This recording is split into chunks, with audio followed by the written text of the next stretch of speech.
யோவான் சொல்லுகிறார், சத்திய ஆவியாகிய அவர் வரும்போது என்ன நடக்கும்ன்றாங்க. என்ன நடக்கும்? சகல சத்தியத்துக்குள்ளும் உங்களை நடத்துவார். சோ அந்த பர்சனுடைய கேரக்டரை பற்றி பேசுறாங்க. ஆவின்றது போய் அந்நிய பாஷை பெற்றேன், நல்லது. அந்நிய பாஷைங்கிறது அது கடவுள் கொடுக்கிற ஒரு கிஃப்ட், அது ஒரு வரம். உங்களுக்கு என்ன கிஃப்ட் இருக்குதுன்னு கேட்டார் ஒருத்தர். பாஸ்டர் நவீன், நீங்க இவ்வளவு வருஷம் பிரசங்கம் பண்றீங்களே, உங்களுக்கு ஏதாச்சும் கிஃப்ட்டுக்கு கடவுள் கொடுத்தாரா? அட்லீஸ்ட் பேய் ஏதாவது ஓட்ட முடியுமா? அட்லீஸ்ட் நோயாச்சும் சுகமாக்க முடியுமா? உங்களுக்கு ஏதாச்சும் கிஃப்ட் இருக்குதா? இன்னைக்கு ஏராளமான மக்கள் எதுக்காக போய் பிரேயர் பண்றாங்கன்னா, ஆண்டவரே எனக்கு நோய்களை சுகமாக்குற வரங்களை தாரும் ஆண்டவரே, பேயை ஓட்டுற வரம் தாரும் ஆண்டவரே. அந்த சகோதரன்லாம் பேயை ஓட்டுறாரு, பேய் ஓட்டுற வரம் தாங்க, சுகமாக்குற வரம் தாங்க, அந்நிய பாஷை வரம் தாங்க. இப்படி வரங்கள் எல்லாம் வரங்கள். சோ வரங்கள் என்பது ஆங்கிலத்தில் கிஃப்ட் என்று சொல்லப்பட்டது. கிஃப்ட் ஆஃப் காட், தேவனுடைய வரங்கள் எல்லாம் கிஃப்ட் ஆஃப் காட், அல்லது தேவனுடைய வரங்கள் எல்லாம் தேவனுடைய. இன்றைக்கு ஏராளமான ரிலிஜியன் பீப்புள் எதை அவங்க கடவுள்கிட்ட கேட்டுக்கொண்டிருக்கிறாங்கன்னா, வரங்களை கேட்டுக்கொண்டிருக்கிறார்கள். நான் சொல்லுகிறேன், கிஃப்ட் என்பது நீங்கள் கேட்டு பெறுவது அல்ல, கிஃப்ட் என்பது கடவுள் உங்களுக்கு கொடுப்பது. ஆமென். கிஃப்ட்னா என்னங்க? கல்யாணத்துக்கு 1000 பேர் வராங்கன்னா 1000 பேரும் என்ன பண்றாங்க? உங்களுக்கு கிஃப்ட் கொடுக்குறாங்க, பேக் பண்ணி கொடுக்குறாங்க. நீங்க கேட்டீங்களா? வரும்போது கிஃப்டோட வான்னு சொல்றீங்களா? இல்லையே, கல்யாணத்துக்கு தான் சொல்றோம். கல்யாணத்துக்கு வராங்க, கிஃப்டோட வராங்க. கிஃப்ட்ன்றது அவங்களோட ஹார்ட், அவங்க உங்களை லவ் பண்ற அந்த லவ் அதுல விளங்குது அல்லவா? கிஃப்ட்ங்கிறது நீங்கள் கேட்டு பெறுவதல்ல, அவர்களாய் கொடுப்பது. நான் சொல்லுகிறேன், வரங்கள் கடவுளை கேட்பு பெறுவதல்ல, கடவுள் எனக்கு தருவது. அதே சமயத்தில் நான் இப்ப சொன்னல்லவா, ப்ரீவியஸா சொன்னல்லவா, பாஸ்டர் நவீன் உங்களுக்கு ஏதாச்சும் கிஃப்ட் இருக்குதா?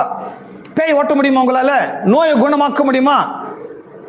இதை செய்ய முடியுமா? உங்களுக்கு ஏதாச்சும் வரங்கள், ஏதாச்சும் ஒரு வரங்கள் சொல்லுங்க. ஒரு வரம் இருக்குதா உங்களுக்கு அப்படின்னு சொல்றாங்க. நான் சொல்லுவது அவங்களுக்கு, நான் ஒவ்வொரு வரங்களாய் கேட்டு பெறுறது கிடையாது. வரங்களை கொடுக்கிறவர் எனக்குள் இருக்கிறார். வரங்களை கொடுக்கிறவர் எனக்குள் இருக்கிறார். எனக்குள் இருக்கிறவர் தான் எல்லா வரங்களையும் பகிர்ந்து அளிக்கிறார். ஆகவே நான் வரங்களை டிபெண்ட் பண்றதில்ல, வரங்களை நம்புவதல்ல, வரங்களை கொடுக்கிற தேவாவியானவர் எனக்குள் இருக்கிறார். எனக்குள் இருக்கிற தேவாவியானவர் எந்த நேரத்தில் யாருக்கு என்ன செய்யணுமோ அதை அவர் செய்ய ஆரம்பிக்கிறார். ஆமென். அவர் இருக்கிறார். ஆகவே பைபிள் சொல்லுது, நீங்களே தேவனுடைய ஆலயமாய் இருக்கிறீர்கள் என்றும். ஹலோ, அடுத்து என்ன இருக்குது உள்ள உங்களுக்குள்ள? தேவாவியானவர் உங்களுக்குள் வாசமாய் இருக்கிறார் என்றும் நீங்கள் அறியாமல் இருக்கிறீர்களா? அப்போ நான் என்ன அறிந்து கொண்டு வைத்திருக்கிறேன்?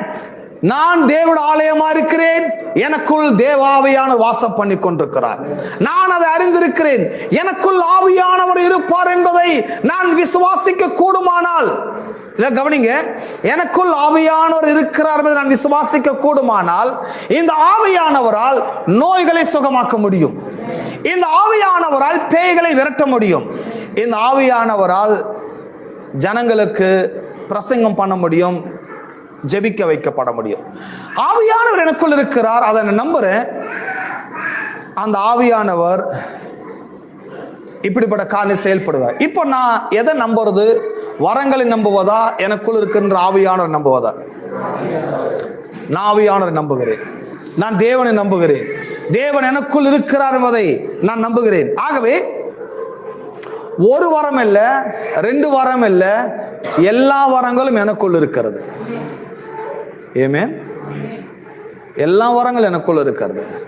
நான் ஜெபிக்க முடியும், நான் போதிக்க வரம் இருக்கிறது, சுகமாக்குற வரம் இருக்கிறது. ஏன்னா சுகம் நான் ஆக்குறது கிடையாது, எனக்குள் இருக்கின்ற ஆவியானவர் தான் அவர் என்ன பண்றாரு, அவரை சுகமாக்குகிறார். நான் சுகமாக்குறது இல்லை, நான் ஜெபிக்கிறேன், அவ்வளவுதான்.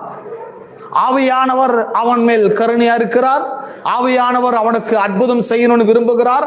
ஆவியானவர் நம்முடைய ஜெபத்தின் மூலமாக, நம்முடைய கர்த்தருடைய வார்த்தையின் மூலமாக அந்த மனிதனை தொட்டு சுகமாக்க ஆரம்பிக்கிறார். வியாதியஸ்தர் மீது கைகளை வையுங்கள், அப்பொழுது அவர்கள் சுஸ்தமாக்கப்படுவார்கள். என்னுடைய வேலை என்ன? வியாதியஸ்தர் மீது கைகளை வைப்பது என்னுடைய வேலை. அவனை தொட்டு சுகமாக்குவது பரிசுத்த ஆவியானவருடைய வேலையா இருக்கிறது. ஆகவே எனக்குள்ள என்ன வரம் இருக்கு